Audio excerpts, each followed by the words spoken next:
से करवाएंगे यार, ये तो ऑडिशन हो गई है। अभी होने लगा है मेरे सामने start 3 go ahead. Okay, hello everyone. I'm Nauman Ashraf, chair of the YPC for this year.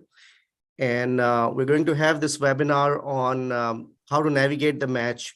If you read my message about the webinar, I said this will probably be the most important webinar for you if you're applying for this year's match. We've got panelists from different areas. They have different expertise, so they should be able to take care of all the questions about observership, externship, research. So you should be able to ask any question that you may have in terms of preparing yourself for the match. I'm going to introduce our speaker and the moderator, Dr. Mohammad Siddiq Khurram. Dr. Khurram had already recorded a video, and I hope you all went through it. It's on our Apna YouTube channel.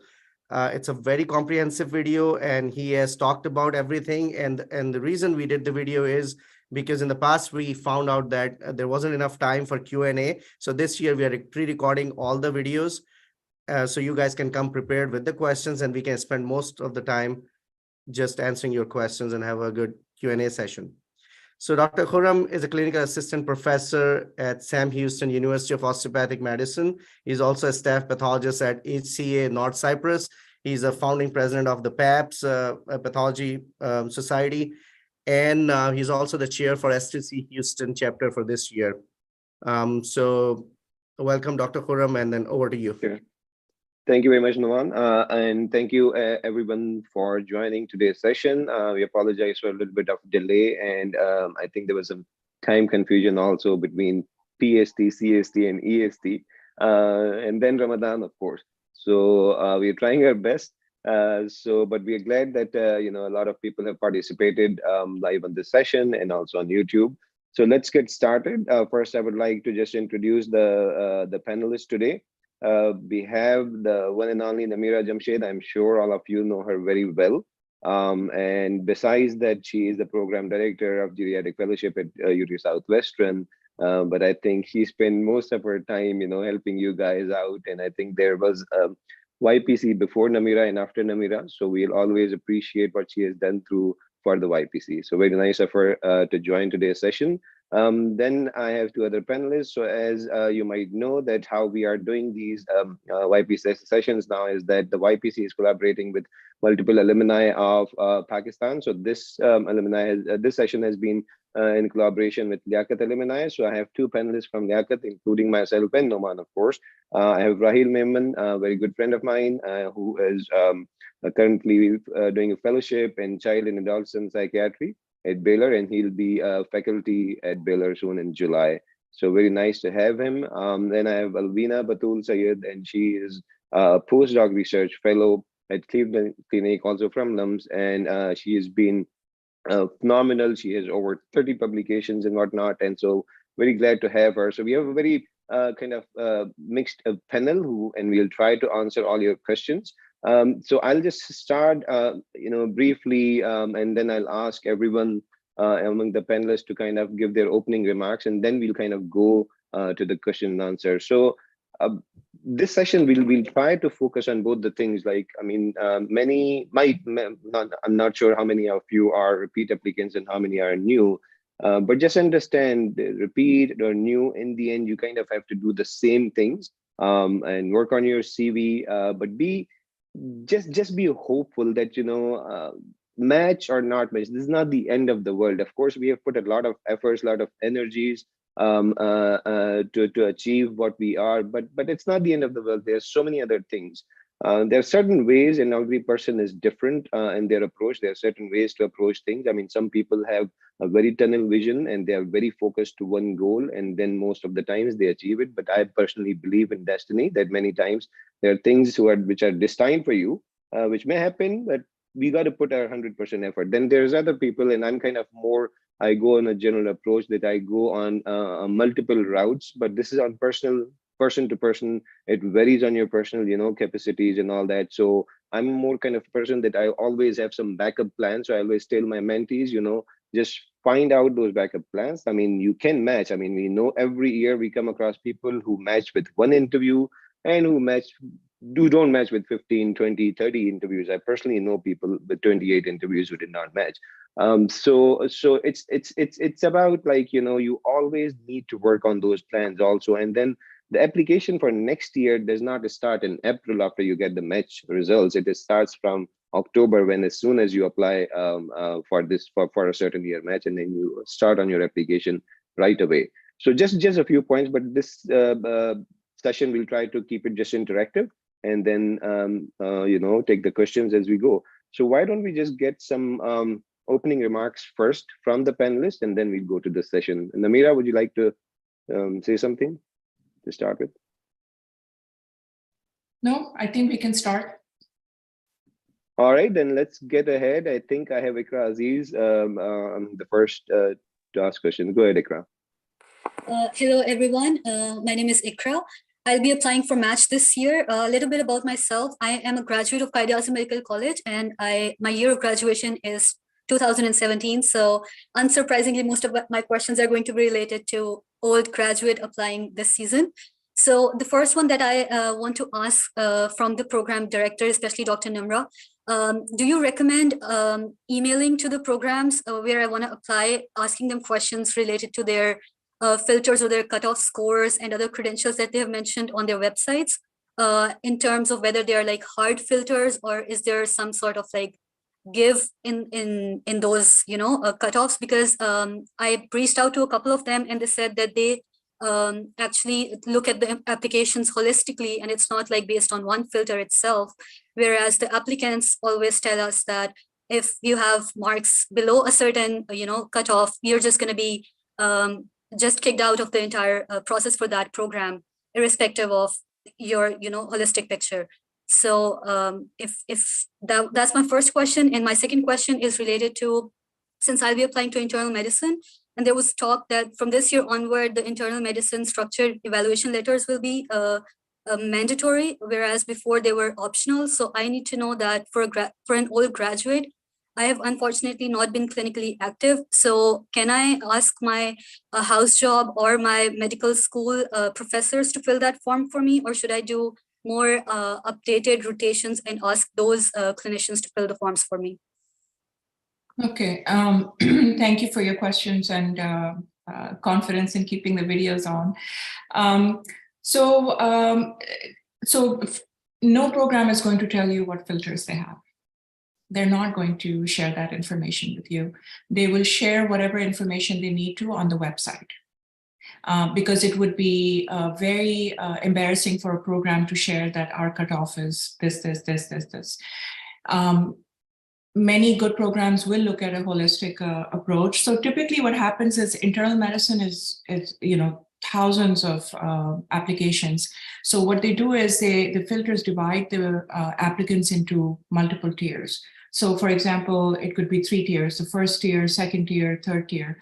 I would encourage you guys to focus more on who is there and not focus so much on your score, unless it specifically says on their website. Apply and we honestly do try to look at a holistic approach. Like the number of applications is so much, it's sometimes really hard. So the filters are used not because we don't want someone, it's because we want to filter out application.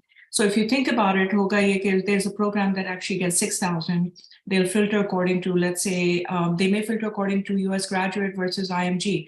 Then they'll look through those applications, say, only some of these are approved for interview. Then they'll go to the next, then they'll go to the next. So I think, so that's an answer. So I would not email programs and say, what are your filters? Okay, in fact, I think that just doesn't even sound nice, if you already know that a program has one, if somebody 100% knows, which is, I don't know, other people can share, faculties don't share our filters with residents and other people, but if you know, then you can avoid that program. For the SEL, a lesson for other people. Unfortunately, it's unfortunate that you haven't been clinically active. I don't know what your circumstances are that led to that. But whatever your last clinical experience was, ideally you should get an SEL from them. So your house job would be ideal. If you can't do the house job, then the medical school would be the next one.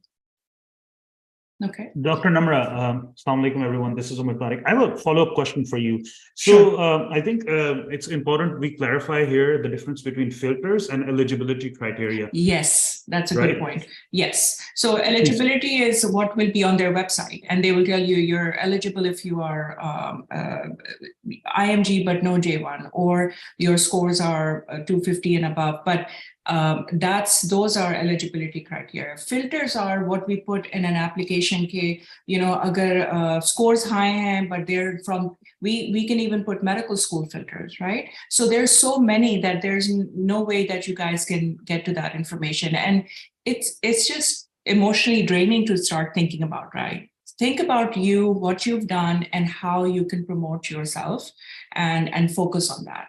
And maybe it might be good to not listen to everyone.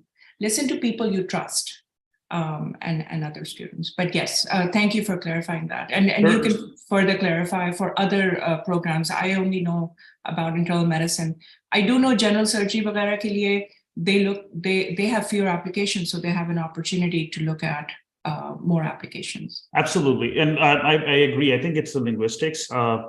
You cannot ask for filters, like you said, it's rude, but you can always ask for eligibility criteria if it is not on the website or not listed on their program description.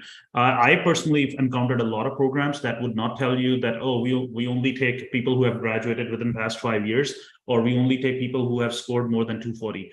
Then I wouldn't even bother applying to those programs, but you can always inquire about eligibility criteria, but don't ask about the filters.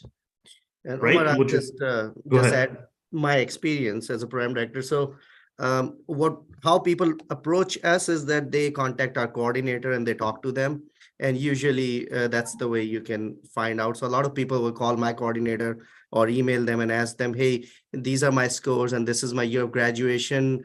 Can I apply to your program? Would you consider the application? And, the standard answer to that is that this is what we prefer, but you can definitely apply because, there's a higher cutoff every program has, but it doesn't mean that you're not going to look at all other applications because you don't know who's going to come to you. The problem right now is, yes, there's so much competition. So we have so many application and people are setting up filters. But I think as Umar was saying and Dr. Jamshed was saying, go with the eligibility criteria and you can ask that, but don't ask about the filters. The common filter that I can tell you, speaking to other program directors, that they would put, unfortunately, these days, one is the year of graduation. And if it's a very competitive program, you're looking at 3 years, otherwise 5 years. Some programs, because of number of applications, they're even using the zip code. They want to take people that are from that region. And then, of course, the scores, you have passed all the exams on first attempt or not. And some people go for the cutoff, 240, 250. So individual to those programs.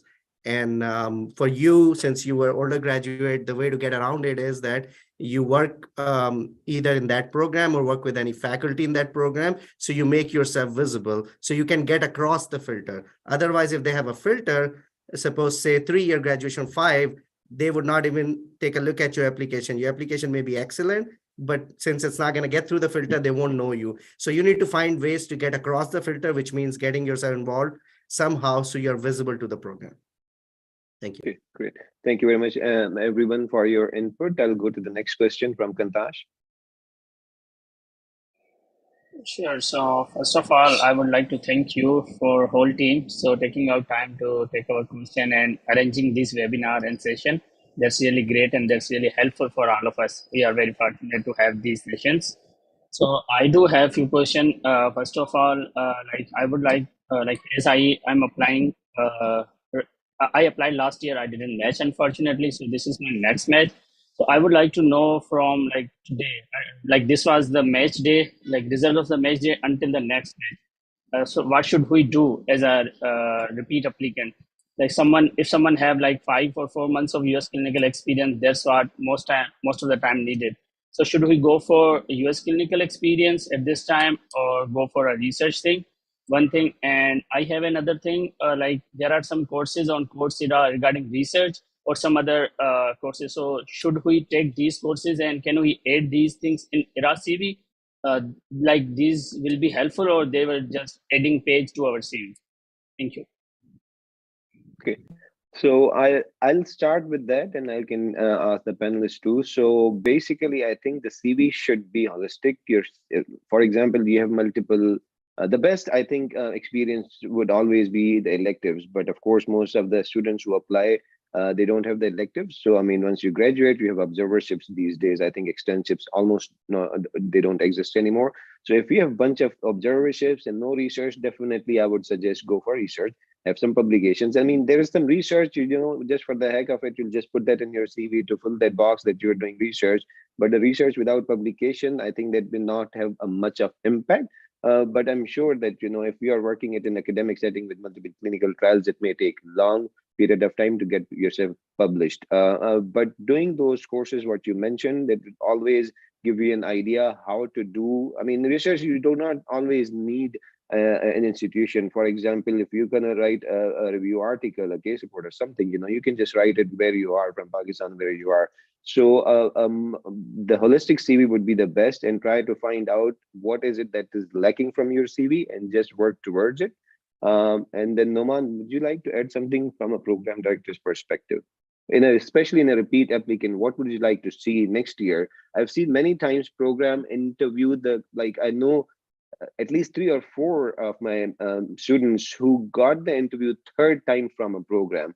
What is the program director or faculty looking at that application? Why did they invite them for the third time? Or what do you actually see the third time, you know? So I think the first thing most important for me is that somehow you reach out to me so I know you to look at your CV. So that's going to be first thing you need to figure it out. Either you work with me or one of my faculty that recommends you in research. You attended a conference where I was presenting and I met you.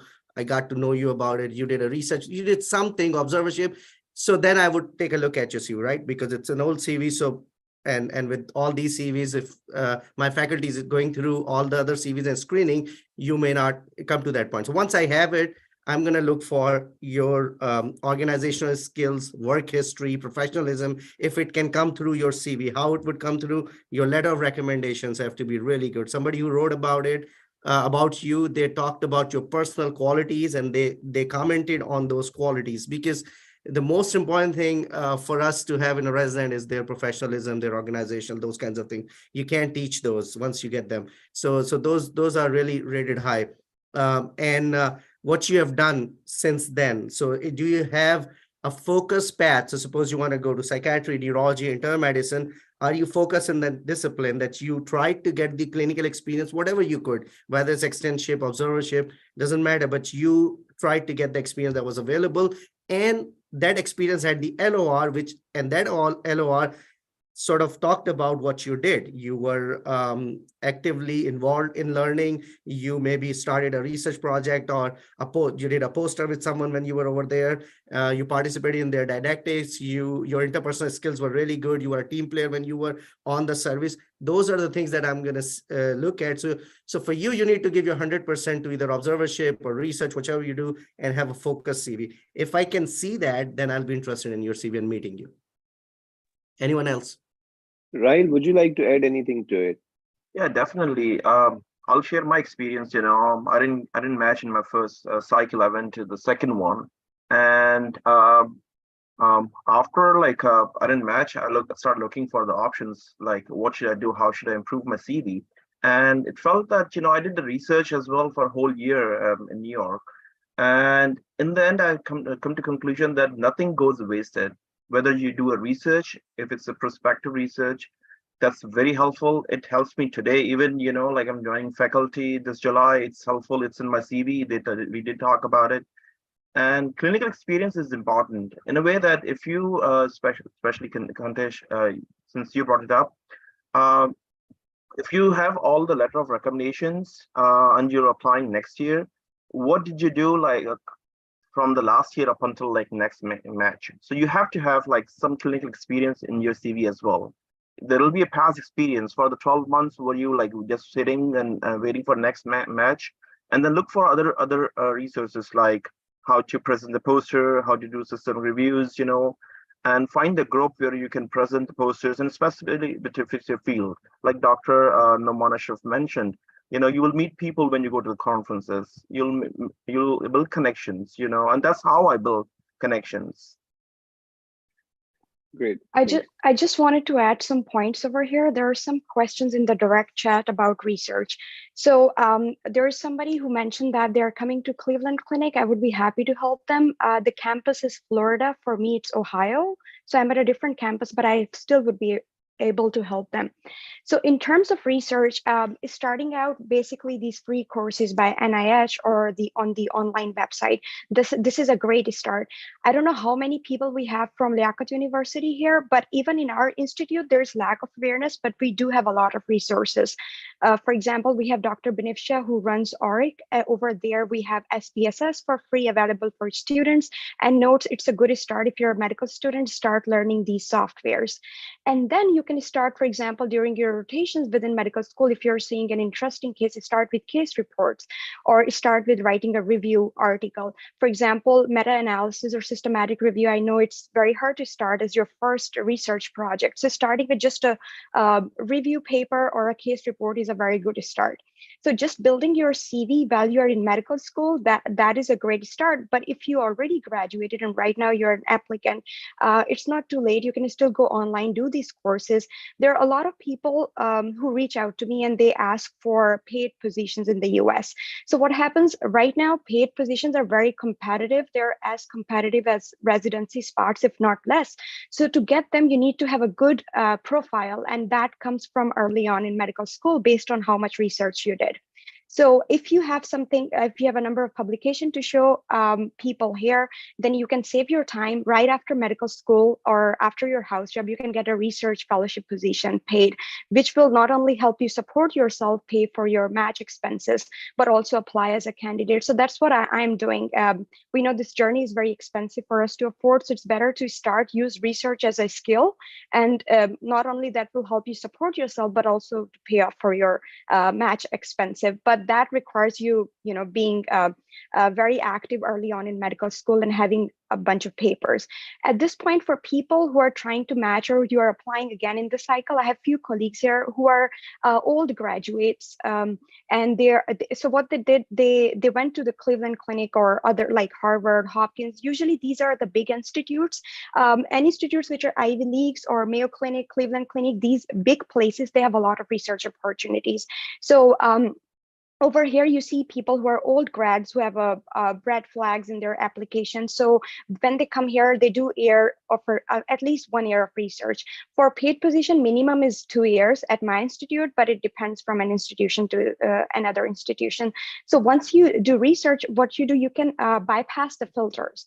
You can make connections with the program directors or the people you are working under. So there's a colleague in my department who was able to do that at 10 years old grad and was able to connect with the program director while doing research.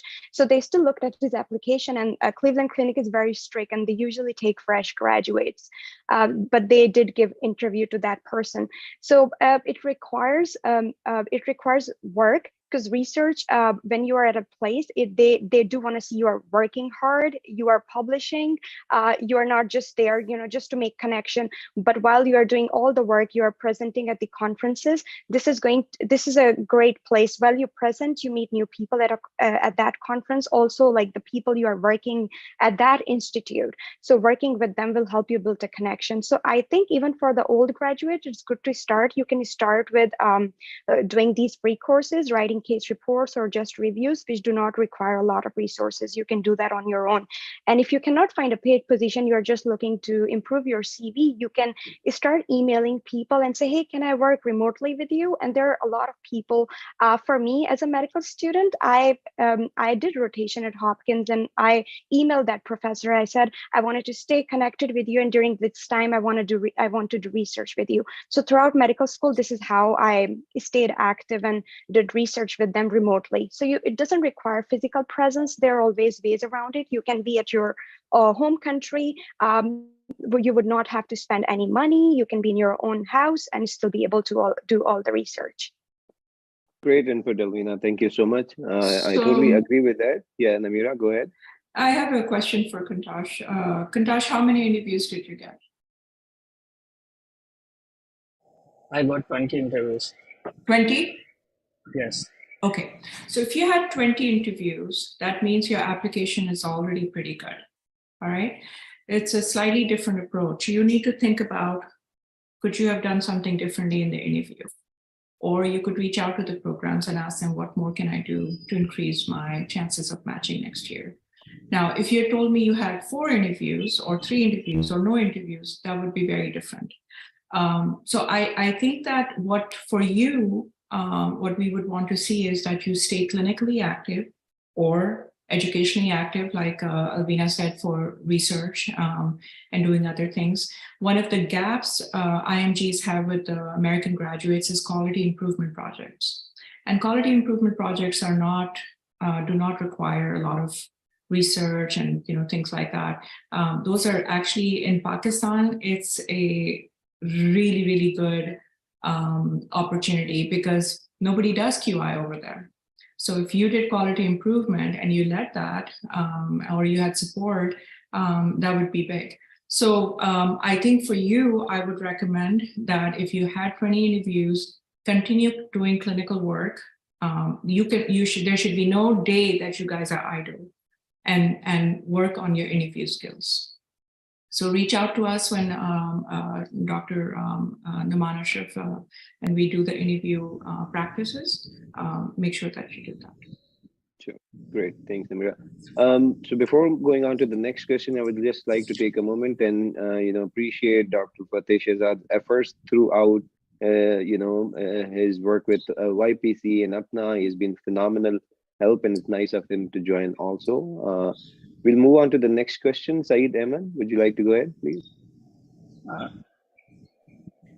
Okay, so am I unmute right now? Yes, go ahead. Okay, thank you. So I am Syed Ejaz, graduate of Liaquat University of 2009. And I think here I have one fellow, Dr. Rahil Maman. He may know me. So I've done 6 years of residency, 3 years in internal medicine and 3 years in nephrology from Pakistan. And then I moved to the USA in 2020. After that, I did my steps. My last step, step 3, result I received on Wednesday, I think. Yeah, this Wednesday. So, and meanwhile, I applied for different programs through FRIDA. Means I emailed to several programs. I targeted particularly nephrology. And I received some of the replies, but one interview was conducted on Friday, and it went very well. Now I'm waiting for the response, and most probably I'll receive an offer. So my question was, from so many programs, they had one question, that whether my residency was ACGME accredited or not. And I thought it wasn't, because online only there was one institute in Pakistan, there's Aga Khan, which was accredited, the rest weren't. So if I am selected in this program, so what can I do, so that I get my for the next year residency? Okay, great. Congratulations on your efforts. And I think we have seen a lot of such graduates with, the previous residency who have been able to get, I think I know at least 5-6 people, at least 3 from LUMS this year who got into fellowship straight away without the residency. So like you said, your residency from Pakistan is non-ICGME accredited, but I'm hopeful that you will get this offer, inshallah. There's going to be a 2-year of fellowship, so you'll be applying next year for the match. Your chances of getting into match after this fellowship should be extremely high, but of course it depends on your performance, right?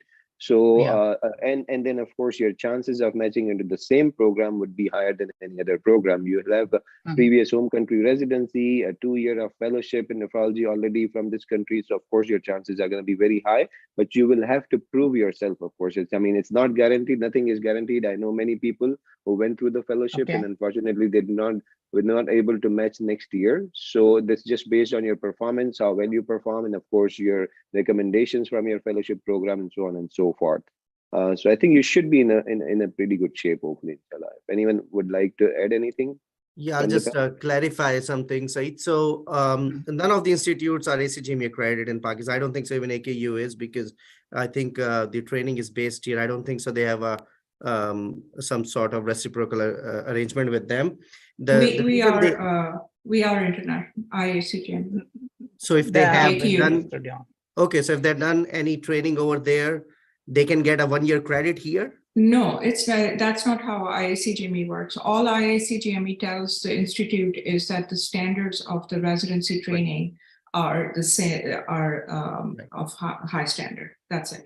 Right. So my point is why they were asking is, and so it wouldn't matter whether it's ACGME accredited or not. They were asking you because there's an exceptional pathway that you're going through, right, for the fellowship without the residency in the US.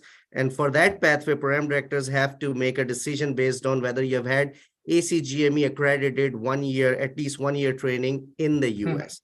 So if you have that, it's easier for them to make the decision. Otherwise, they can still do it as long as their board approves it, which they probably would do in your case. So I think that's the reason. That's why they ask you. But based on your fellowship experience from Pakistan, you will qualify as an exceptional candidate, and then they can make that exception and take you. Yeah, I hope so. So one question: if they offer me this fellowship, so like this is transplant nephrology, this is PGY 6. Will they offer me that same package of like PGY 6, or this will be something else?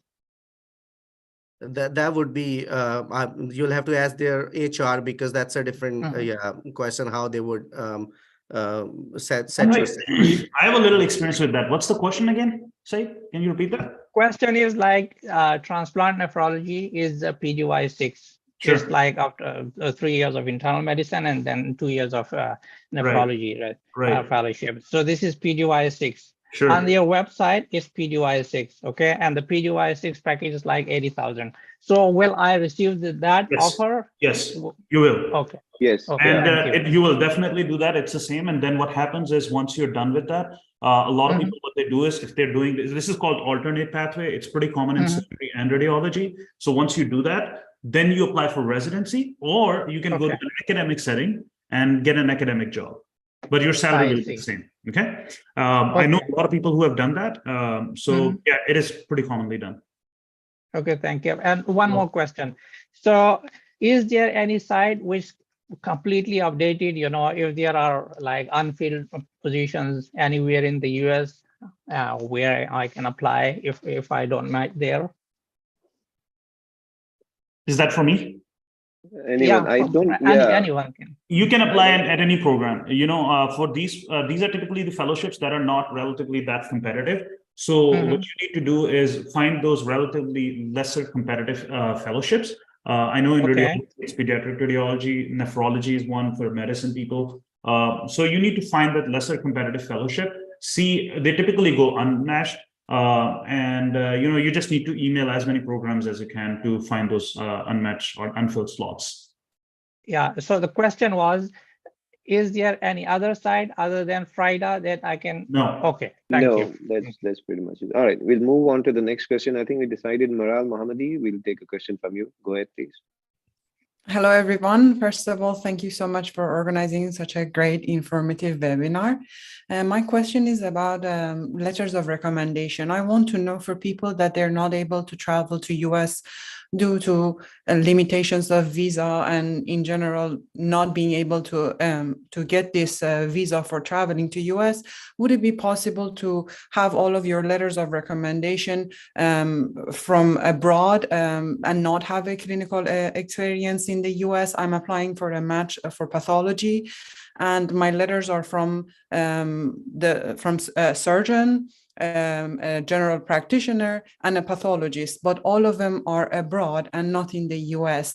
And you read all about it, that how important it is to have a US clinical experience, but unfortunately, I cannot do this in the US at the moment, and yet I like to apply for the upcoming match. Okay, so I'll answer that. I think I'm the only pathologist in the panel, and I've been mentoring students in pathology for some time. You're welcome to join one of our organization called Pakistani American Pathologist Society, where we mentor such kids. So I'll give you a very concrete examples of this year match. You can definitely apply 100% yes with the letters that you have from your home country. But what we are looking at in pathology is your core pathology experience. So the letter of recommendation from pathologists would matter more than from the surgeons, but definitely if you have some surgeons, I mean, some programs may need 4 letters. So if we have some additional letters from the surgeon, that should be definitely carry some weight. But what we'd like to see is a core pathology experience, nothing else. I mean, this year match was very, I think for me, it was very weird. Like until last year, what we used to see, if you're a fresh graduate, like within recent few years of graduation, you have 3 to 4 months of pathology experience in US and somewhat from your home country. But some very high scores, people were matching like with no problem. This year match, it's very unusual that I have so many students who had very high scores. Year of graduation was just like within 2 to 3 years, and they have 2 to 4 months maybe experience of pathology. They had 12, 15, 16 interviews. They were not able to match. At the same time, I had other students like 2005, 10 graduates, and most of our match candidate this year were somehow like what we call older graduates, but with a lot of experience in pathology and maybe less scores. So those people matched easily. I have seen last year a couple of my students who only had pathology experience, for example, from Pakistan, they got a lot of interviews, they did match, but their CV was shouting pathology in there. And this year I saw at least one who matched and one other person who had 15 interviews with just Pakistani experience in pathology somehow did not match. So short answer is yes, you should apply, get the letters and do whatever you can from wherever you are in pathology. And there are also some virtual electives in all the specialties, like we just offered now. We had a first session yesterday on that. So you can also just find out those sessions and try to do those virtual sessions. So Deepak, if I can make a comment, can I make a quick comment here? Yeah, so I've been following the match process for the past 10 years. And one more thing that I want all these psychiatry and pathology applicants to know, that 10 years ago, 5 years ago, pathology and psychiatry used to be the backup for applicants applying for internal medicine. And emergency medicine used to be way more competitive. People will do 2-3 years of research to get into emergency medicine. Things have shifted now, and this you will see in all these specialties in medicine. Every 5 years or 10 years, there is a cycle. The competitive one is not so competitive anymore. So now pathology and psychiatry are the new challenging specialties. A lot of AMGs want to get into this. They used to be less competitive than internal medicine, but now I will say they are more competitive, not in terms of score, but specialty specific experience, exactly what Sadiq Bhai mentioned. So for these two specialty, you need specialty specific experience. You can get away with internal medicine or family medicine or surgery, by having a diverse experience. But these two specialties, if you're interested, nothing matters more. Your scores, your personal statement, none of those matter as much as your specialty specific letters, specialty specific publications. All the work should speak pathology. And then if you have longer year of time since graduation, you have less scores, you can still match into these specialties. True, great. Thank you very moving much. on. Sure. Yogal Rajput, go ahead, please. Hello, sir. Thanks so much. So I have plenty of questions. So first of all, I want to ask, I am a final year medical student, and I'm going to apply for general study next year. So, sir, I know I don't have any electives or any USCs, so क्योंकि मैंने sir visa के लिए apply किया है, लेकिन जो date आई है वो मेरे इंटरव्यू की डेट आई है वो मेरे जो एनुअल्स पेपर होंगे उसकी करीब आ गई, तो मैं इलेक्टिव्स के लिए जा नहीं सकता, बट मैं ऑब्जर्वरशिप के लिए जाऊँगा. So I want to ask that, okay, does it gonna affect my ERAS CV that I don't have any electives, but I have observership?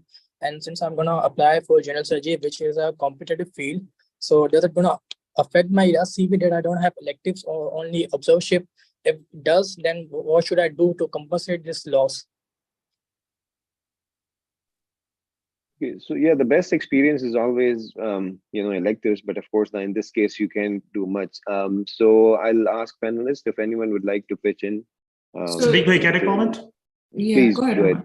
Because I did a prelim surgery here, I know Dr. Namra did that as well. We both did prelim surgery. So if you can't get into a categorical surgery spot, prelim surgery offers a great training for categorical surgery spot in the future. Go ahead, Dr. Namra, if you want to add No, I something. was going to add that surgery is a completely different ballgame, right? It's observership, honestly speaking, is not going to be helpful in getting a categorical spot. I think that you need to focus on just getting into a prelim spot, preparing for it, doing really well, making sure you get a good in-service score, and then you have a better chance of getting into categorical. So what are you doing in Pakistan right now? Yes, ma'am. Currently, I'm a final year medical student. Wait, you're a medical student? Okay. Yes, ma'am. Final Okay. year medical I student. see. Tough one. So I think you do what you can. Okay, inshallah, it'll be fine. But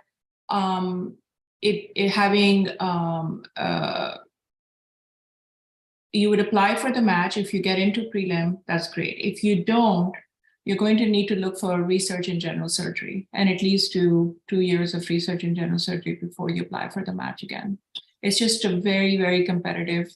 Getting into prelim is not as competitive, but then moving on from prelim to a categorical position is very competitive. And if you don't do well in your prelim year and you don't do well on your in-service scores in general surgery, it's going to be a very hard pathway. Correct. Your other option is to do general surgery in Pakistan or another country and then be a general surgeon if that's what you want. If you absolutely want to come to the US, we know people who've done general surgery and done really well in their institutes, done really good FCPS and everything, and then come here for fellowship training. So you need to decide. I always tell people who want to do competitive fields, you need to decide if you want to be a surgeon or if you absolutely just want to come to the US. If you want to be a surgeon, then you have to think a little bit beyond. I don't know if that helps. And if you absolutely want to be a surgeon in the US, then the pathway is going to be longer, but it's not impossible. If you're hardworking and you're going to do well, you can get into research, and it's a very good chance that you will do well. Correct. You a quick comment, if I can make a quick comment. Please. So 2 of my classmates, they matched into surgery. One of them is an oral surgeon and he did his training at Hopkins. The other one is a transplant surgeon. What they both did was 2 to 3 years of research and then prelim surgery, then categorical surgery, and then the fellowship. I have another friend from Aga Khan, AKU. He's an orthopedic surgeon. He did the same pathway research at Hershey, prelim surgery. And so the pathway will be longer. My pathway was long. I'm an interventional radiologist. I did 2 to 3 years of research at Stanford University, prelim surgery, 5 years radiology, and then IR fellowship. So for all these competitive training specialties, the pathway, this is the defined pathway. It's up to you if you want to pursue it or not. Is it impossible? No. Is it challenging? Yes, extremely. Thank you. Correct. Yes. Just to add, I mean, as much as we would like to encourage that everything is possible, surgery, definitely we see so many from Pakistan, not only from Aga Khan, King Edward, like from smaller alumni, people are able to get into surgery. But you got to know what your chances are, right? For example, I mean, coming from medical school with no electives in surgery, no research, no publications, your chances are almost negligible, to be very honest, you know. I agree So with Dr. just be aware of that, you know, and then it's just wasting of resources, money, and all that. So do it the right way and go all in full-fledged, and then, you know, if this is something you really want to do. Yeah. So I agree with Dr. Khurram. Moving on to next question, Memuna, go ahead, please. Before Dr. Khurram, I just did a small comment. Please, This yes. is a question. This is a question from one of my batchmates. She's highly interested in dermatology, talking about competitive specialties. We know dermatology is extremely difficult to match in, but the area of her interest is dermapathology. So somehow she was looking into it and she saw that after doing pathology residency, you can still do a fellowship into that. So I just wanted to check with you on that. How does that work? Is that something she can do? Because dermatology is extremely difficult to match in. Correct. So it's the same way as competitive as dermatology is the same as dermpath. It's in fact dermpath can be even more competitive than dermatology because two specialties go into it. Dermatologists can do dermpath, and most of the times it's the dermatologists who do a year of dermpath fellowship and then they sign out their own biopsies. And then the other way is you do pathology residency and then you get into a dermpath, which is the most competitive fellowship. But again, is it doable? 100% yes. I have at least 5 friends in my organization of Pakistani origin who are into practice or who got into fellowships, and it's definitely doable. But of course, like, you know, we've mentioned, there is a way to do it. You need to have tons of publication and you need to, your CV should really stand out. That's the only way around it. So for example, Alvina, what you are doing, you know, I mean, keep doing that from your medical school. So as I know her, Igal, so I mean, if she has been able to publish so much of stuff during her medical school, coming from some smaller alumni where we did not have any resources, any motivation, no connections. If someone can do it, I think anyone can definitely do it. So if you go that route, definitely everything is achievable. And for the questions, I think we have mentioned that we'll only take questions when you turn on the camera and raise your hand. So I'll go to Muhammad Usman. Thank you very much, sir. Thank you, Dr. Namira, Dr. Umar Tariq, and Dr. Sadiq for giving us the opportunity. My name is Muhammad Usman. I'm from Pakistan. I live in Virginia. I wanted to ask a question regarding pathology residency, but I think most of the questions were already answered, and I was listening to the previous person who asked. My question is that I want to know, this is my first time attending a webinar, I just want to know how do one can go about to get a clinical experience in order to apply in pathology. I don't know that, and I'm in the process of learning that. Currently, I am working in the US as a clinical assistant. It's an organization based in New York. I work from home. I have no major gaps in my CV, but I am an old graduate. And I am interested in applying for pathology. So my reason of joining today was this. Okay. All right. So keep on following us on PAPS. I think you'll see a lot of activities through that. So we can answer you on that too. But just to answer it, as if there's other candidates too.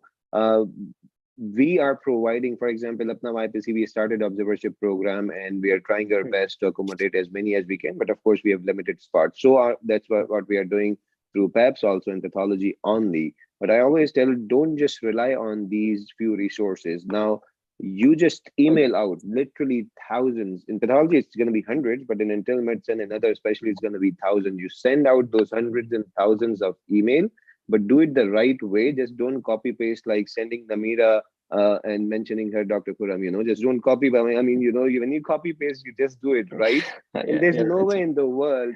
I mean, it's going to be hard to believe that, if you do all that, you're still not able to find out. I think it's going to be very hard. As far as I know, people who have done it right and consistently sending out those request emails, calling programs, emailing them and finding out the faculty. It's going to take a long time. It's not going to be an easy task, but you can definitely get those rotations. So keep following Apna YPC, PAPS, all those platforms, all other platforms, what they're available. Back when we were applying, I think 10 years ago, there was nothing of this sort.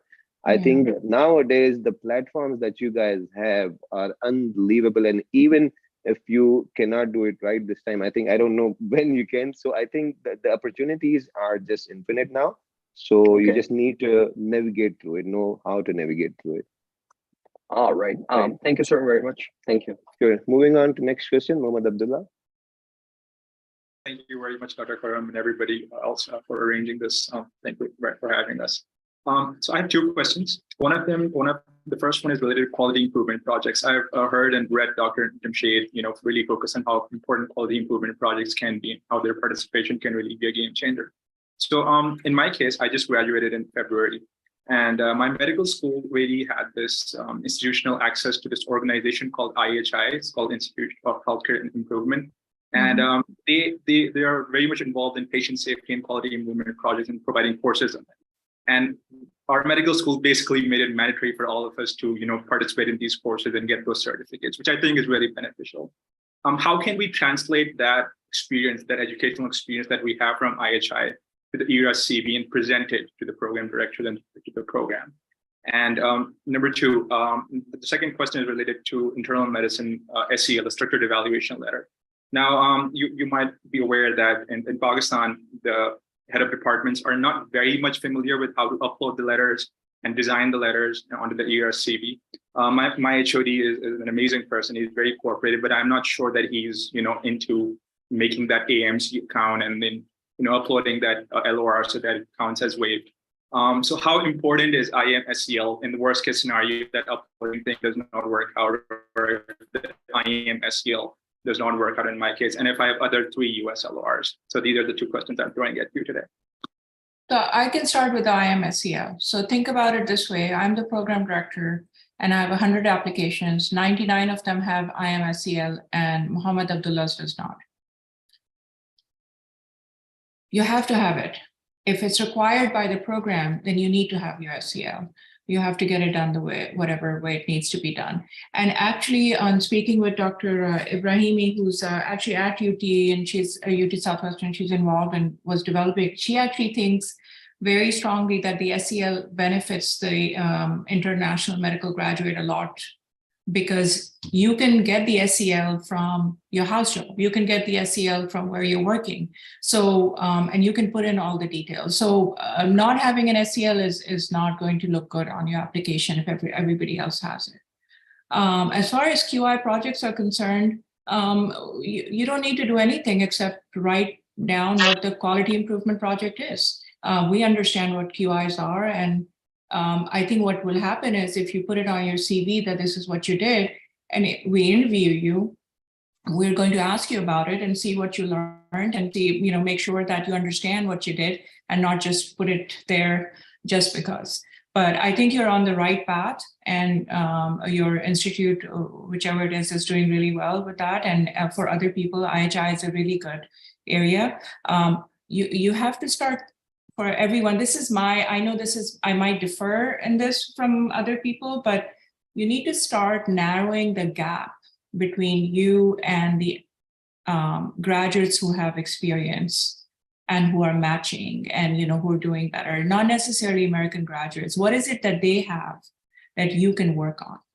Right? And so QI was one of them that I figured out in the last 3 years. I didn't know about it before. It's only in the last 3 years I figured that out. And that's why I've been asking you guys to focus on it. And I also think that it is doable.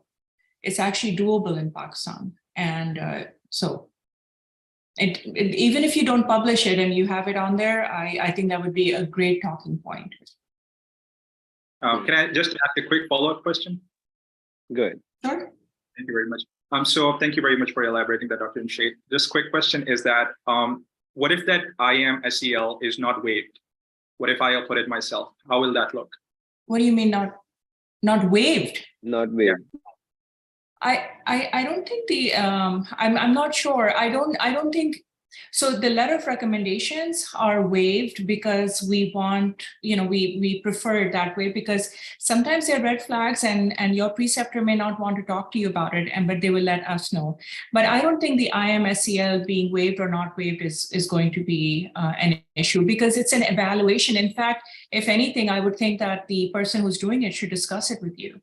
So I don't think that would be an issue in my mind. Thank you very much. Omar, you wanted to add something? Yeah, I see there are some questions on YouTube, so I was gonna bring them up.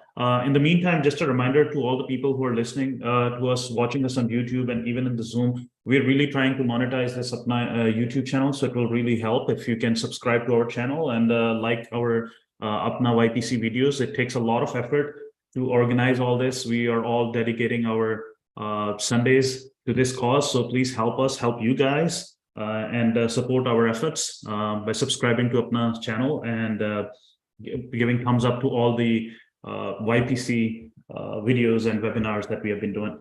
All right, so interesting choice of name. I will be a millionaire, inshallah. He's asking how to find mentors to supervise and help you in research if such opportunities are not available in our medical college in Pakistan, particularly in Balochistan. Ji Sadiq bhai. I would refer it to Alvina. Why don't you go ahead and take this, please?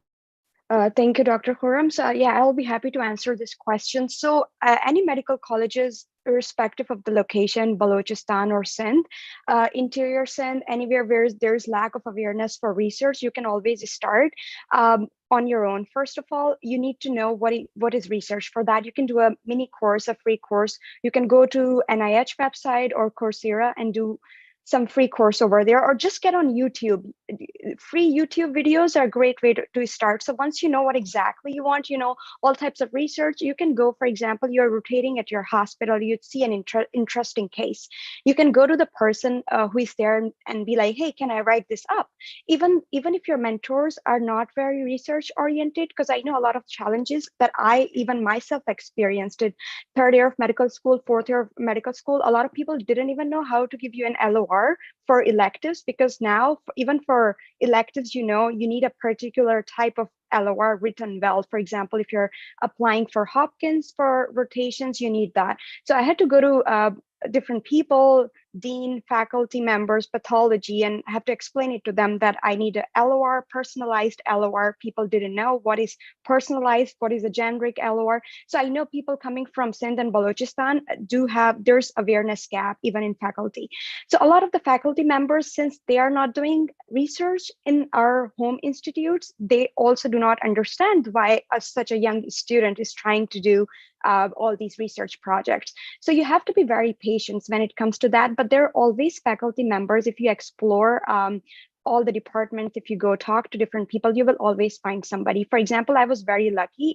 For me, Dr. Benifsha at Liaquat University of Medical and Health Sciences, she did PhD abroad, and she's a very smart woman. She helped me. She used to do this research course for faculty members, for professors, assistant professors, and she was willing to take students in for that.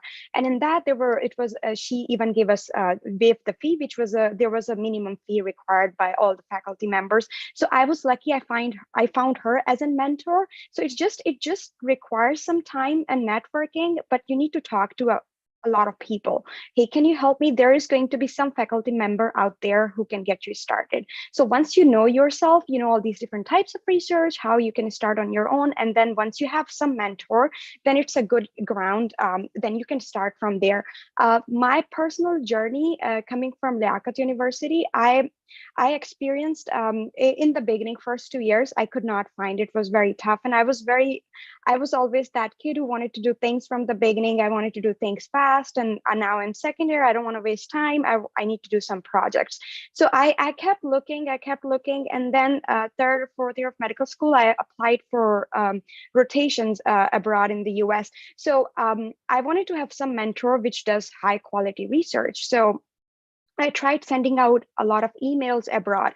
A lot of the issues revolve around how we write emails. So many students from Liaquat University, they would show me their email that we sent 50 emails to these faculty members abroad, and nobody responded. No one wanted to do research with us. The problem is how you type the email. You need to know at least what area of research you're applying into, which specialty is your area of interest. The people you're reaching out, you should read at least their 3 to 4 papers, maybe just the abstract, just so that you have an idea when you're talking to them, how you can relate your research with them. So write email in a way that they can understand you and what are your goals.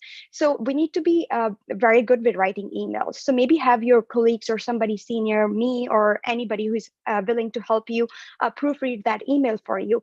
A lot of the people, when they apply for research opportunities, right away, they're asking them, hey, I need a paid research. program. I want to apply for that, while they do not have anything in their CV, which makes them a competitive candidate. So you need to start early on in medical school, just by knowing from like YouTube or from these free courses what exactly is research and what you can do in your capacity, and then try finding a mentor who can help you. Other than that, even if it's okay if you cannot have somebody, professors not who can help you or mentor you, you can start on your own. It's not hard, just doing the courses and reaching out to your seniors. There are always people in your medical school. There are good seniors out there who are doing residencies in the US or abroad. There is always somebody who would be happy to help you. Great, thanks. Can I make a quick comment here? Please do. Yeah. Not to propagate my own channel, but I have a 20, about like, I think 18 or 20 video playlist on research guidance. And there is another 15 video guidance playlist on biostat. That has everything you need, for basic initial research guidance. And then once you know a little bit, it is not that challenging if you know how a research study has to be designed, what kind of statistical tests or analysis you need to know. You need to do. Once you come up with these answers, it's very easy to come up with research, and then you can design your own stuff. I see there are some comments. I'm going to quickly address them. So we're not going to take any questions in the chat in the Zoom. If you want to ask questions, please post it on a YouTube live chat. Dr. Namra Jamshed, you want to say, you mentioned about quality improvement? Yeah. I wanted to, actually, this is the message we've been trying to get across. Please start in medical school, start in medical school. And Alvina said that as well. And you guys, if you can tell your juniors, you should do that. I think one of the other things that you can do is, I think anytime we mention the word research, everybody gets scared. There are different types of research. A survey could be research, right? You could think of a survey and do, we did a survey of medical students at Dow Medical College because they had the numbers. We just went and did a survey on HIV at that time. You can do a survey. You can do, one of the things that people are proud of when they publish research here is that it can be redone. So you can actually look at simple research from other countries and see if you can actually repeat that in Pakistan in your institute, right? So look at some simple things, systematic reviews and meta-analysis and all that. I mean, honestly, I can't do that. I need a lot of guidance for that. But you can do simpler research and things. So don't think of this as a big, difficult thing. We're not looking for that in your CV. We're looking for you trying to learn. This is supposed to be an educational experience for you. And maybe somebody will be as excited as Alvina said in your institute that, oh, I can do this and my name is going to be on this article. So you can do all these things as well. Okay. And I'll add something. I'll tell you my own experience. And I don't shy away from that. I mean, I did not have any idea how to write an abstract, to be very honest. Again, because didn't have any resources. I was never interested into it, and I still don't write research, to be very honest. But this is something I had to do to put in my CV. So first abstract of a half page I wrote down. It was in my second year of my residency, and I was like, it took me a lot of time to write that half page. But then the same year, second year, I went to Hopkins to do an elective, and I just wanted to publish then.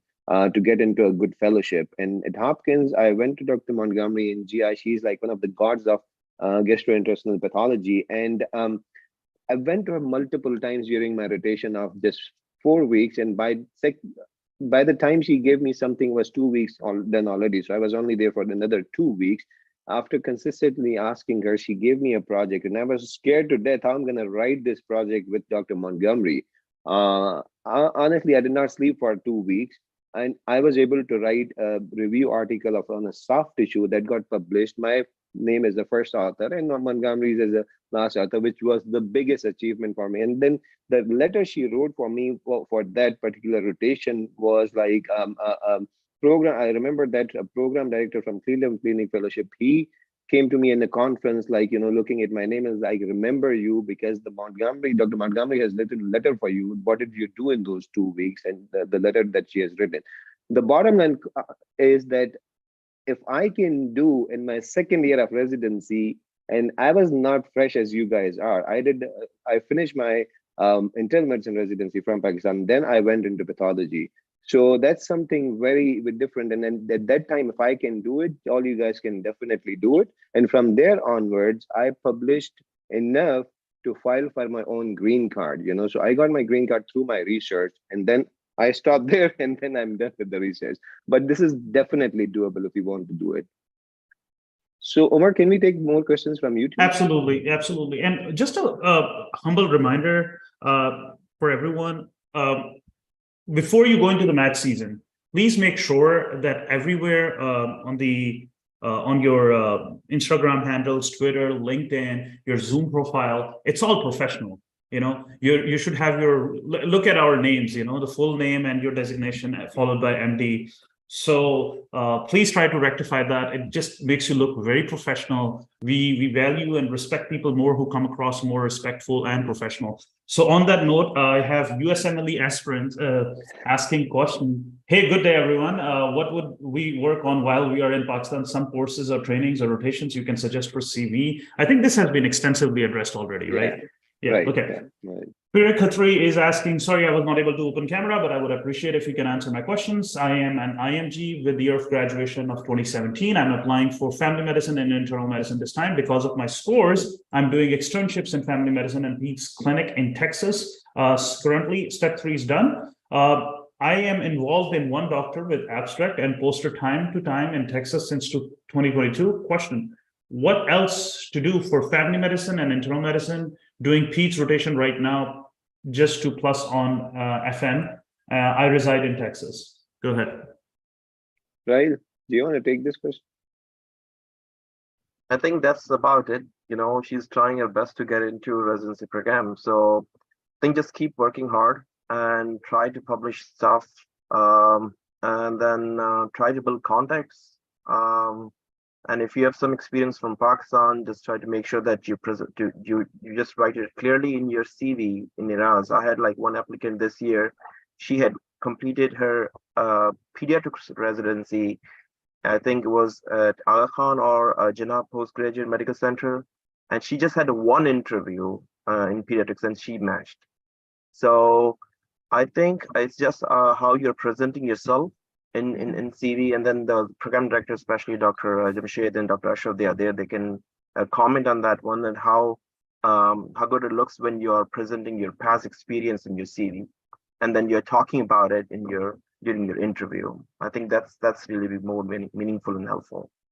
Yeah, I agree with Rahil, and I think sometimes what happens is that when we interview the CV and the personal statement doesn't match the person, that's where the problem occurs. You can get a lot of interviews, but if it doesn't match, you've lost a vote there.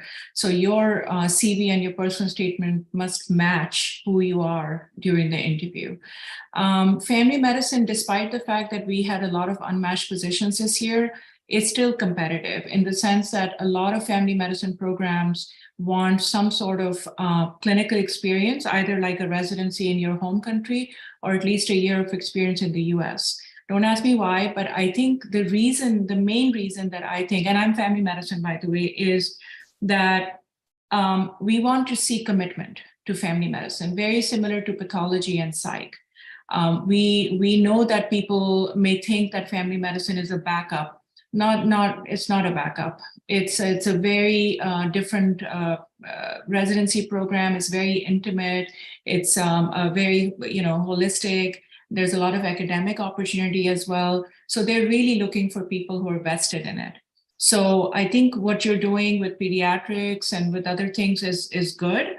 But if you have any clinical experience in Pakistan, that actually will be very helpful. So I agree with Rahil. I think you're doing all the right things. Thank you. All right. So just a quick comment. If you have already asked questions, we won't be taking your question till we are done with all the people who haven't asked questions before. So we want to give opportunities to as many people, and we are already getting close to 1.5 hour mark. So we will try to wrap it up. So I will appreciate if you can be brief and quick. On that note, let's look at Mr. T. Mr. T is asking, could you please elaborate on the QI opportunities available and where one can find these in Pakistan and how to go about it?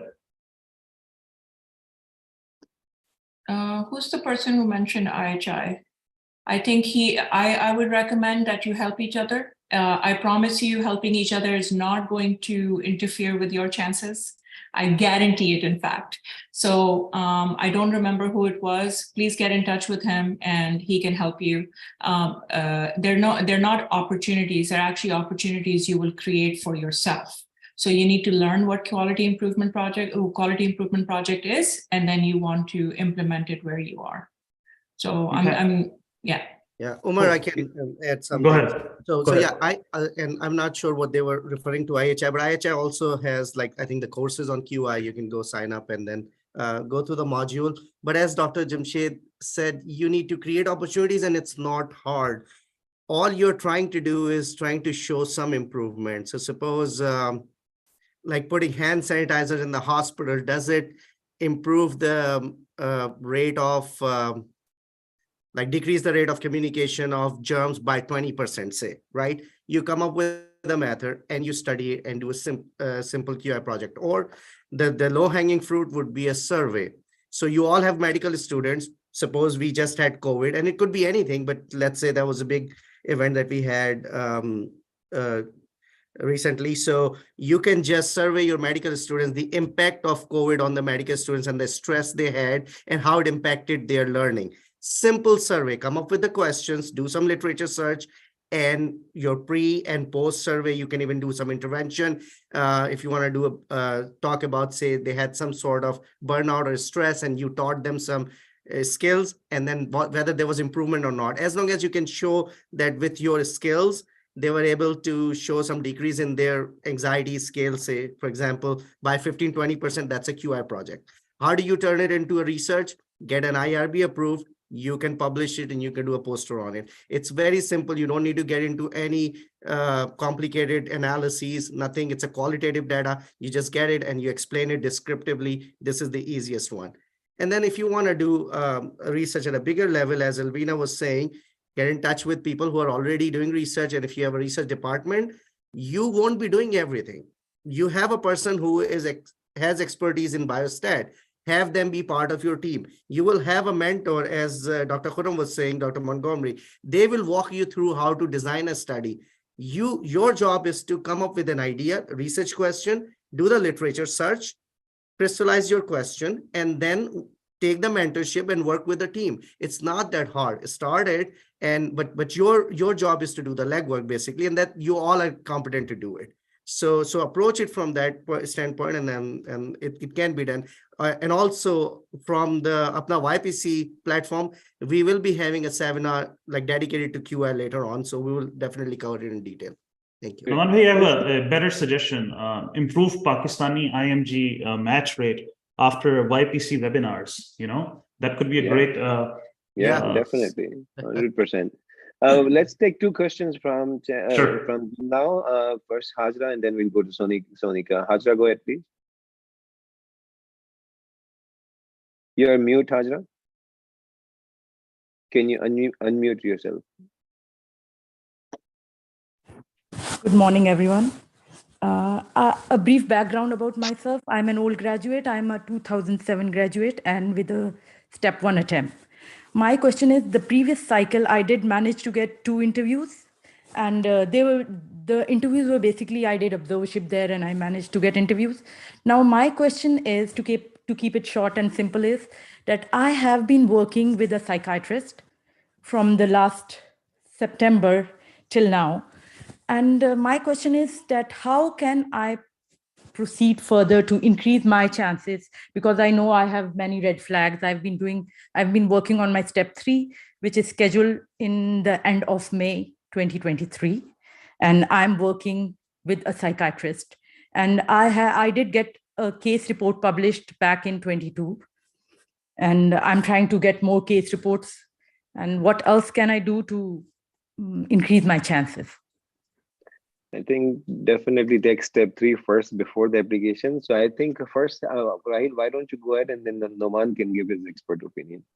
Sure. Thanks, Sajra, for reaching out to us. So I don't know what work you're doing right now with a psychiatrist since last September. Is it like observership? Is it, what kind of work is that? Yeah. Basically, it's an inpatient rotation, and I usually take patient's history and then present it to the attending, and the things I get most involved with the community workers, like social workers, and we do the sessions with the session with the patients. We do, what do we call them, the Intake or group therapies? Yes, group therapies, and I usually focus on that because I feel that it gives me more exposure to learn things, as because obviously it's not a residency program, so I have only one attending working with me, so I focus more on the group therapies and things like that. First of all, so is this like observership, or is it like you're working as assistant? Because the role, the job you're describing is more than observership. No, I'm working as it's not paid. I'm working as an observer, basically. I requested him to, and he was kind enough. So I've been doing it for the last 6 to 7 months. I just go there and then, yeah. So first of all, if I would be in your shoes, I would focus on step 3, as Dr. Khurram mentioned. Second is, whatever you are doing since last September, I would take notes of these, all the exposure that you mentioned, what kind of things, put in your CV. These are really important things. It might look nothing to you at this time, but trust me, these are really important things. Each interaction that you're having, like taking histories, leading group therapies or participating in group therapies, put in your CV. That should be in your CV, like what you have done during that one. And third thing is that I don't know if working with one psychiatrist in a community setup where it's not a residency program is going to be helpful. You already got too much from him or her. Try getting to another position where you can get into where it's a residency program or where there are chances of moving to another. So try to build more contacts and move on to another one. And don't leave this before you get another one, of course. Right. And regarding case publication, so it was 2022. So probably you did mention into your CV last year, right? No, not because it didn't get published by that time. But you can still write in your CV if it's not published yet. In Ejaz, there's the option you can mention. You can state those things in the unpublished section as well. Fourth thing is that, sorry. Go ahead. Sorry. Fourth thing is that for psychiatry, we have PAPANA, Pakistani Psychiatric Association of North America. Please try to reach out to them. They're doing a lot of things, especially the like case publications, posters, and also the system reviews. Try to reach out to them, and then they will have resources where you can go for observership, like Jamaica or Memphis Medical Center or St. Elizabeth in DC. I've done that. What have you been doing, Hajra, since graduation? I have worked as a medical officer back in my home country. Then I got married here. The thing I'm doing is it's just volunteer. I go on and off. There are clinics here. And No. What I'm asking is, how long have you not been working? Yeah, it's been long. It's been how long? More than 10 years. Yeah. Okay. So that's going to be hard. Yes. All right. You have to think about it. Psych is very competitive, and that's going to be tough. Despite all the work that you're doing, it's not about the year of graduation. It's about the fact that you haven't had exposure, actual, clinical work. So what you're doing is actually very good, but you need to be prepared that, it's going to be very, very hard, and think of other options as well. Thank you. Mm-hmm. Thank you. Just to ask Noman, how long? It's been an hour and a half. So would you go for 10 more minutes and be done? Yeah, I know. I would have to leave. So. Okay. Yeah, I think, we can do 10 minutes and then that's okay. fine. All right. So we'll take Sonika's question. Please go ahead. Am I audible? Yes, please go ahead. I have pretty 3 sets of questions. One is regarding LORs and US electives. So now that VSLO thing has become very popularized, and limitations to get if you are my medical school is not part of VSLO and I'm in Liaquat Medical University, Pakistan. So now, and the cost of application, and I don't know how can I apply if my school is not part of VSLO. Secondly, I just lost the number of questions. Just answer this, then I'll give the follow-up question. So I think we have covered that before, like without VSLO, again, go to each and individual, go state by state. For example, if you want to focus Texas and go on to find out the programs, go individually, find out the faculty, email them, hundreds and thousands of emails. That's the only way I know of. If anyone else would like to add to it, how to get those electives.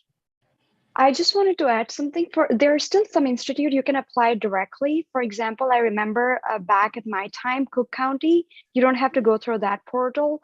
Johns Hopkins, you don't have to. Harvard, other Ivy League, Weill Cornell, you don't have to go through the portal. You can directly apply through their online application on the website.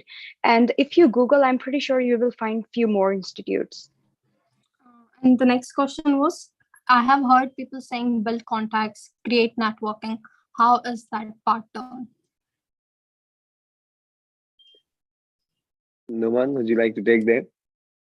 How to do the networking? How to do the networking and build contacts? Yeah, see, basically, so you become part of these groups, like say Rahil was talking about Papana, so that's focused on psychiatry.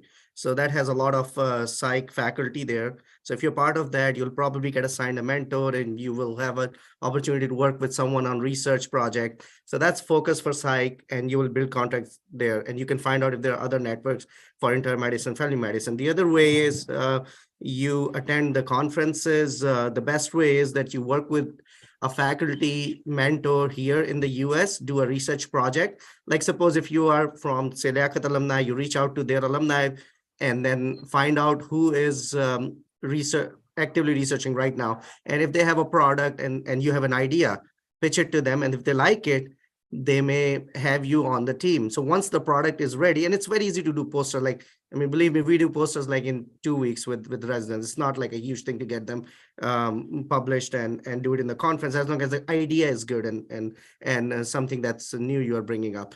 So that's another way you build contacts. You go over there, you present your poster, and then you have people from other departments that are there. And then you can attend the specialty specific conferences. So like for psychiatry, APA would be the one to go. Similarly for others, you'll have to find out what main conferences are, and you get to meet with people over there. So that's how you do networking, basically. Great. And like every single day, I tell my students, every single day that you're working in US, you have a potential to make a contact, in every institution that you go to every other department. Once you got the ID of the hospital, now you are kind of free to go anywhere. Like, you introduce yourself nicely. That's how I made my contacts. And then like Rahil mentioned, now, if you have worked for a certain period of time at one institution, one clinic, and then move on, you don't have to work for an entire year, 6 months to the same practice and same clinic, same hospital.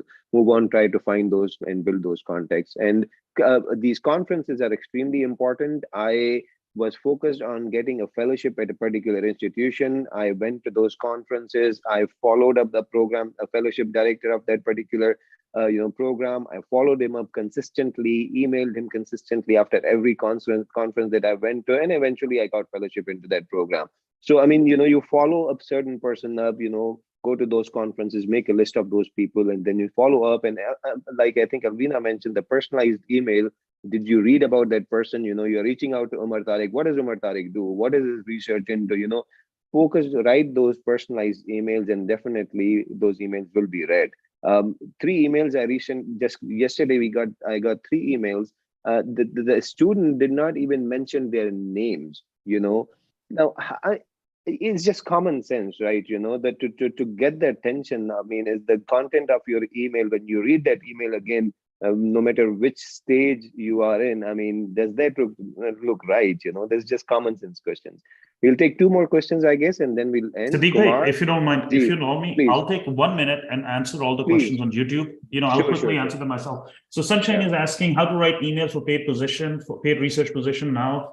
Can we make that the topic of next meeting? So I answered some of the questions with some of the YouTube video links that answered that specifically, but it's very simple. You just introduce yourself. My name is this and this. I'm a graduate of this place. I recently took my exams. I recently read your research paper, Dr. Khurram. These are the papers I read. I found this interesting. I would love to work with you in a volunteer position. And if you can consider me for a paid position later. If you are not looking to hire someone, please refer me to someone else who might be looking to hire. So just come up with that or look at the videos I sent you.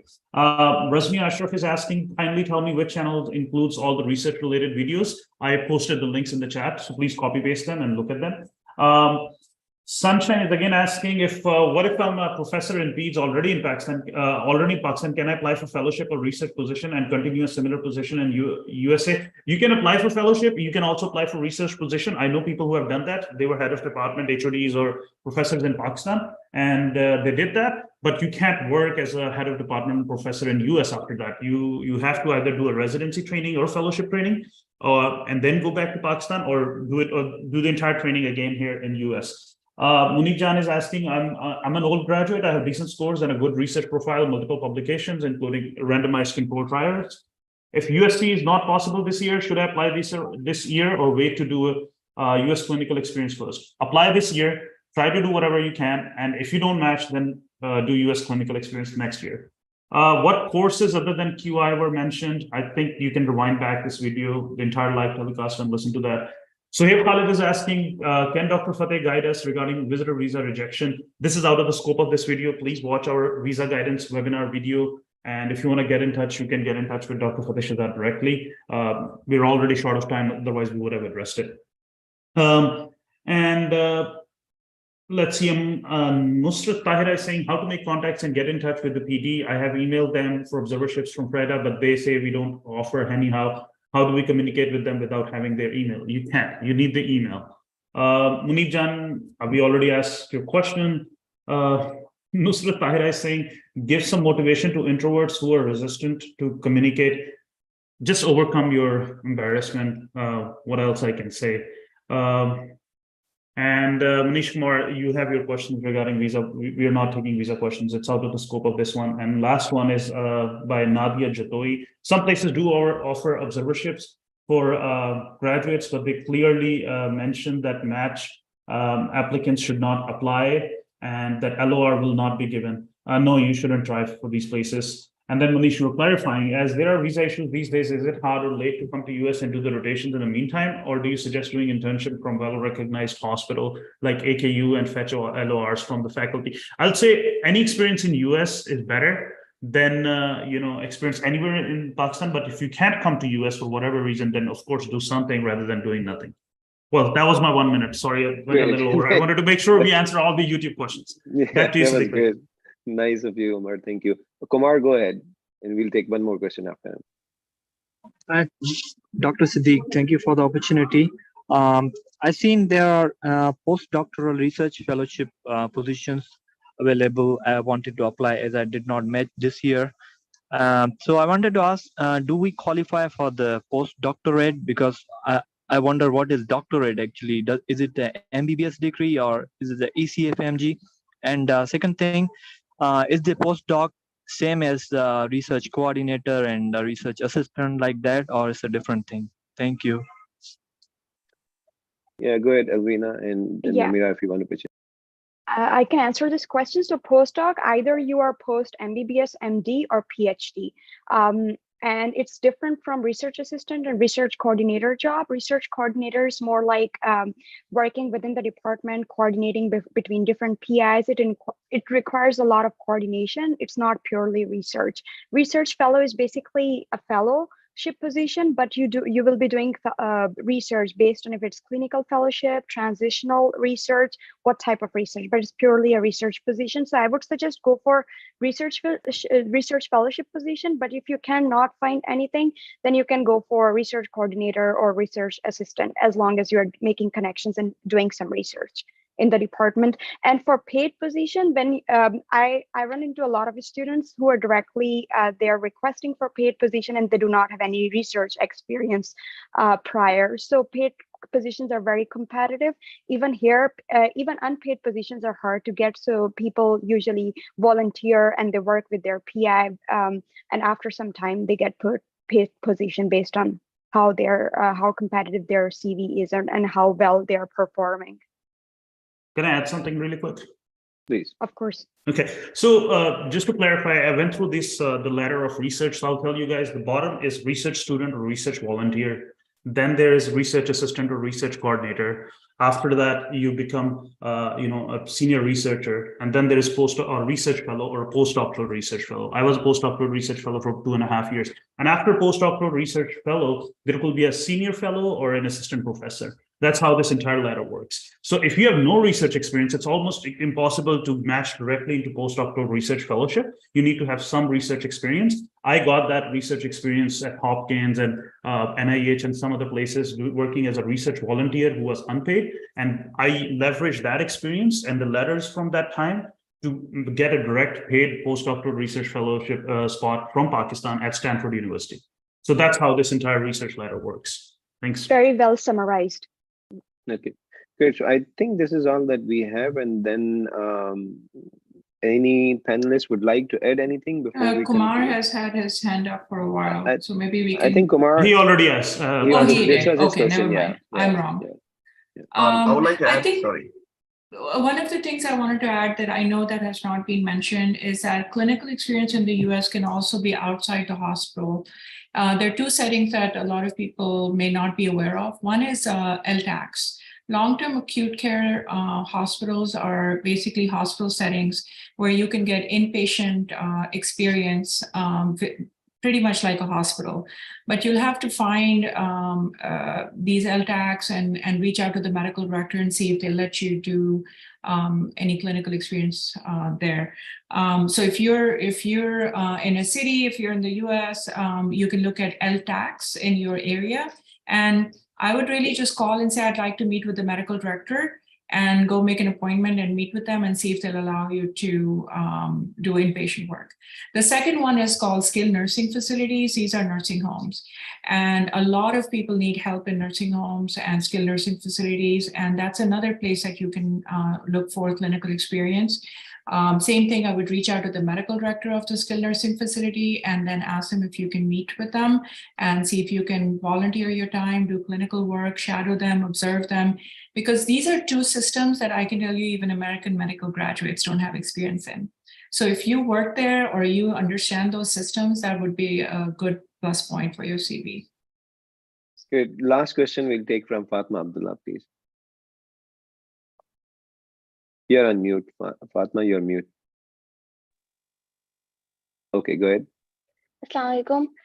I just wanted to ask, I'm a graduate of 2022 and I scored like below average in step 2. So would you advise to like target multiple specialties like internal medicine together with peds, or should I like target only one?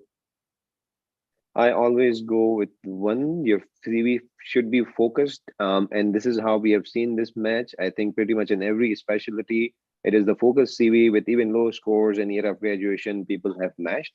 Noman, Namira, Omar, if you guys want to add anything to that. Yeah, I applied in multiple specialties, and I will tell you, you don't want to apply in multiple specialties at the same place. So let's say if you apply to 80 programs, those 80 programs are, for me, it was, let's say, internal medicine, but there were 120 programs in radiology. You don't want to apply in the same hospital in 2 different departments. And even if you do and you get interviews, then be very careful. It's very likelihood that you will ruin your chances of matching at both these places together. So be mindful of that. Thank you.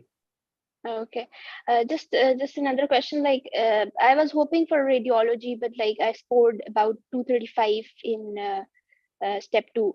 So I gave up on that idea, but would you like advise to still continue with radiology? So Omar can add, but I would always say, do not give up on your ideas. I mean, this happens, right? So you have to come up with a way to boost up your CV. Yeah. one thing you need to do is take your step 3 and pass it. And if you can score well, that's going to compensate for it. And then you will have to do some research in radiology. Umar, you have any tips for her? Sure. Yeah. So Fatima, send me a message or something. I run the radiology interest group for Pakistan, and IR and radiology are extremely competitive to get into. But we had 4 people match this year, 2 people matched last year, and we have had a very good success record so far. 2 of my personal mentees, Hamad and Hamza, they matched. Hamad, but they both matched directly into IR. Hamza matched in at Harvard BIDMC, and Hamad matched at UT Southwestern IR. So, we have a decent success rate. Your scores are not bad. If it helps, my step 2 CK score was 213 and my step 1 score was 220. But I did 2.5 years of research, multiple publications, and I'm here. I was vice chair of IR at UPMC. So yeah, you can do it. It seems like 235 is a bad score. It's okay. If you supplement it with good research, you should be fine. Thank you. Okay, we'll go to the closing remarks. I'll start with Rahil. Do you have to add anything?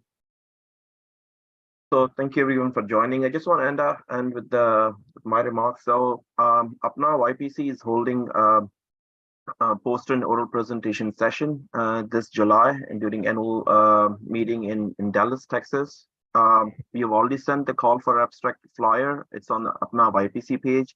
Please be mindful of the deadline. June 6th is the deadline. And also, please try to send them if you have like the posters, the abstracts, case presentations, system reviews. Those have been the research has to be within the last 2 years, and try to send them as soon as possible, because since this is a volunteer work, and then we need to reach out to the people for review of the abstracts. So thank you. Great, thanks. Alvina, any last comment? I think you're mute. Just last few comments. I wanted to mention anybody from Sindh or Pakistan or my institutes wants to reach out and they need any help proofreading the email, I would be happy to help in any way I can. And in terms of applying for position, also I would advise they should start. If they're a medical student, I see there are a bunch of medical students here today, start as soon as you can on research, and I would be happy to be your mentor. Thank you. Umar, any last comment? Sure. For all the students here, remember, sky is the limit. So there is no limit. You can match, you can do whatever you want. Low scores, long time since graduation. One of my mentees graduated in 2007, and she was sure she wouldn't match. She matched as well. You guys just need to figure out, if you went unmatched this year, why you went unmatched, and just work on your CV. Start early. On my YouTube channel, Meridia, I interviewed my cousin Hassan. He matched as a medical student in Pakistan in general surgery. At Wexner University. So, as a medical student, he's applying for residency because he did all the work that he needed to do during med school. So he graduated, and within a month, he started his residency. So if you want to listen to him, you can listen to Hassan Nadeem on my YouTube channel, Meridia. And I don't mean to propagate, but there are a lot of questions I already answered on my YouTube channel: how to apply for research, how to write an email, how to make contacts. Just, I don't have the time to share links everywhere. So I will appreciate if you can just listen to that. And we are trying to recirculate and reestablish all the content on the Apna YouTube channel as well. And we have seminars on each one of these topics that will be coming throughout this year. So just stay tuned, help our efforts, support our YouTube channel, give us a thumbs up and subscribe to the channel. Thank you, guys. Good. Thanks. Namira? Go ahead, please. So much has been said. One of the reminders I'll have, I know we're all looking to abroad for experiences. Please don't forget that we do have opportunities within Pakistan. If you live in Balochistan, you can look at Sindh. If you live in another area, you can look at other opportunities. If your institute doesn't offer research, look at research mentors and other programs. And don't underestimate training in Pakistan as well. If you don't delay your clinical training because you're not matching or that your focus is US, if that's the case, start doing residency in Pakistan. Start doing something. I think that's very important. Great, thank you. Noman? Okay, so I just wanted to summarize some of the things. I'll take 2-3 minutes and then we'll just end the session. We've touched upon a lot of topics. There were questions about a letter of recommendations. Again, we have talked about it needs to be personalized. So if you have a letter writer, usually what happens is if you work with them in the middle of your rotation, there's a midway feedback. Either they will reach out to you or you can reach out and ask them how you're doing. Is there anything else you need to do? If that session goes well and you feel like that you're already hitting the milestones and your preceptor is happy with you, you can ask them politely, would they be interested in writing a letter of recommendation for you? Find out someone who is in education, who has done some letter of recommendations, maybe harder in Pakistan, but you can always find some people in the department.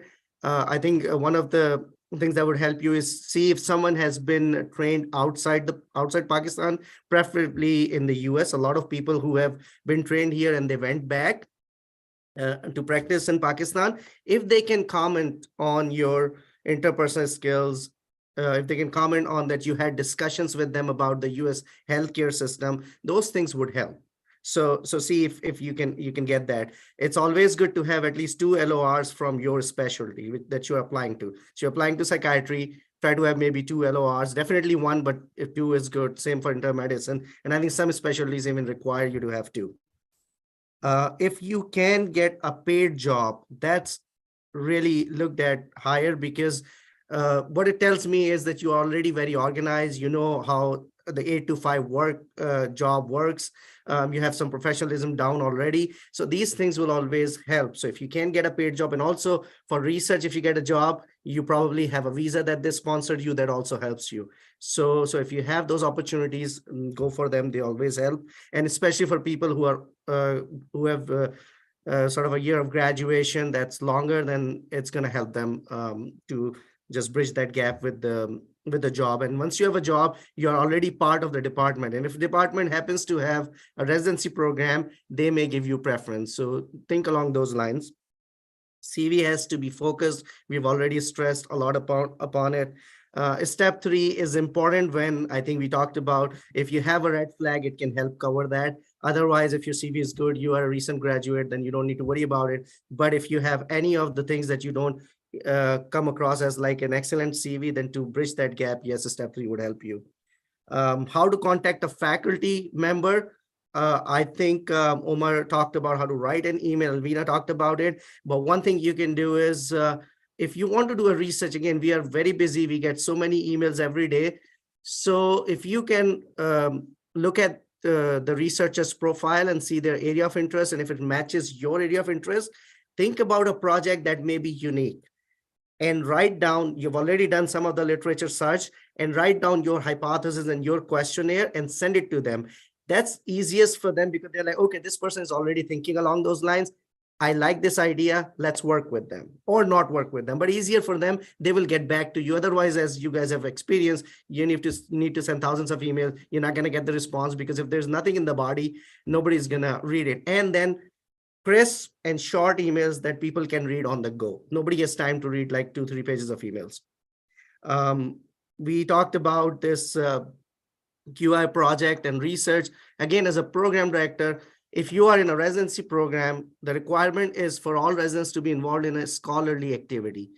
What is a scholarly activity? That can be a QI project, that can be a research project, that can even be a presentation in front of say people outside of your department where you can be critiqued. Could be a grand round, could be a workshop. So if you participate in those things, like you're part of a workshop that's being done at a regional or national level, and where you presented something, a paper or a poster, and you got critique, that also counts towards scholarly activity. So there are multiple ways to hit this one item.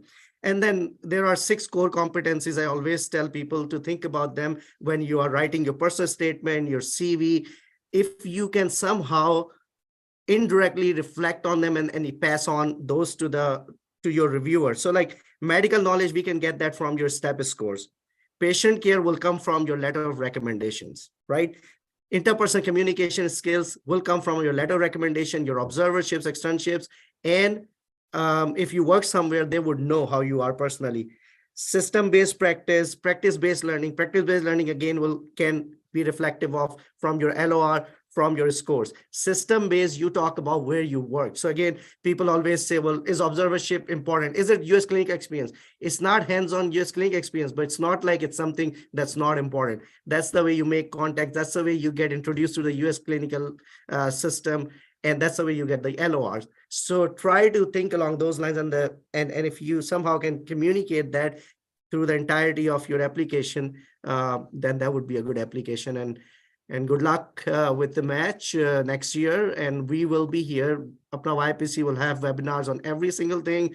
Please be part of our Facebook group, our YouTube group. That's where we announce everything, so you're able to get to it. Okay, Dr. Khurram, back to you. All right, great. Thank you very much, Noman. Very comprehensive overview and closing remarks. Really appreciate it. Thank you all the panelists for your time. I mean, it's just crazy. 2 hours, I think, in Ramadan on a weekend. And so I really appreciate everyone taking their time and all the participants to making this yet another very successful Apna YPC webinar. So we'll continue to help you out in any possible way, but please be respectful of how to approach the mentors and when to approach it. So, just keep those things in mind. YPC page is always there. We are open to taking any questions on the YPC Facebook page. You can always email us, and stay strong. This is very doable, and just keep pushing. Good luck, everyone. We'll see you all until